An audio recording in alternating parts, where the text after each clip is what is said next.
Rizky, seorang anak kelas 5 SD, hilang terseret ombak saat sedang mandi di pantai Luk Pasi Aron, Desa Gampung Pasir, Kecamatan Johan, Pahlawan, Aceh Barat, pada Sabtu sore bersama 4 temannya.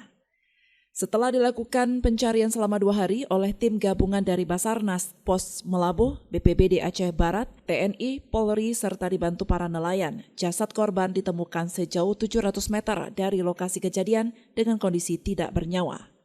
Sebelumnya Rizky diketahui bermain bola di pantai bersama 4 temannya usai sholat asar. Namun tiba-tiba korban hilang akibat terseret ombak. Koordinator Basarnas Pos Melabuh Rahmat Kennedy mengatakan pihaknya telah mengerahkan personil dan perlengkapan menyelam untuk korban, baik menyisir di bibir pantai maupun pencarian di laut. 700 meter dari tenda LKP ya, menuju ke laut 700 meter berenang menuju tanda dicurigai. Kebetulan beberapa meter langsung kita identifikasi bahwa itu adalah korban yang kita cari. Saya akan ke rubber langsung dari TKP-nya menuju ke darat dan tidak jauh dari rumah korban. Sampai tadi ditemukan kondisi terapung dan MD. Setelah jasad korban ditemukan, petugas langsung mengevakuasi ke darat menggunakan perahu karet, kemudian dibawa ke rumah duka untuk dilakukan pemakaman.